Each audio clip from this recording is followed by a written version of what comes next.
תהליכי בנייה בפרויקטים של התחדשות עירונית מורכבים ומרובי שלבים.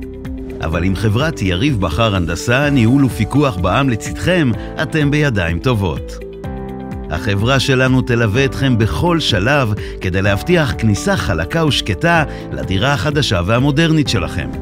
החברה הוקמה בשנת 2007 על ידי יריב בכר, בוגר הטכניון בהצטיינות משנת 2000 ולוחם במילואים בסיירת מטכ"ל.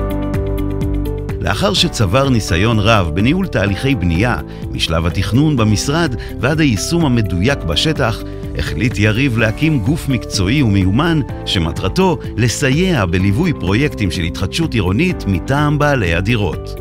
צוות העובדים בחברה מתמחה בהתחדשות עירונית מיום השקת תוכנית תמ"א 38 אי שם ב-2005. במהלך השנים הובלנו עשרות פרויקטים והגשמנו את חלומותיהם של מאות דיירים. אנחנו פועלים על פי 3 עקרונות המבטיחים את שביעות רצונכם המלאה. עיקרון ראשון, מעורבות מלאה בשלב האפיון. אנחנו עובדים בצמוד אליכם להכנת מפרט מפורט ומדויק, תוך ניהול משא ומתן אפקטיבי מול היזם ושיתוף פעולה עם עורכי הדין כדי לוודא שתקבלו את התמורות הטובות ביותר. עיקרון שני, פיקוח אסרטיבי בשטח בשלב הביצוע.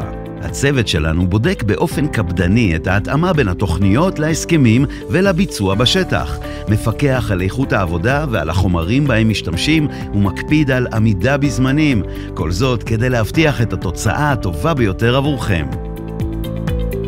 עיקרון שלישי, שירות אישי וזמינות מלאה.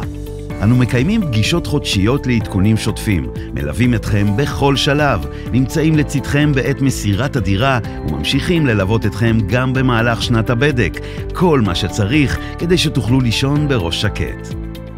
התחדשות עירונית דורשת שילוב של ידע מעמיק, ניסיון עשיר ויכולת ניהול מקצועית ללא פשרות. עם הצוות האדיב והמקצועי של המשרד לצדכם, אתם יכולים להיות בטוחים שכל שלב יתנהל במומחיות ובאכפתיות, עד להגשמת החלום בדירתכם החדשה.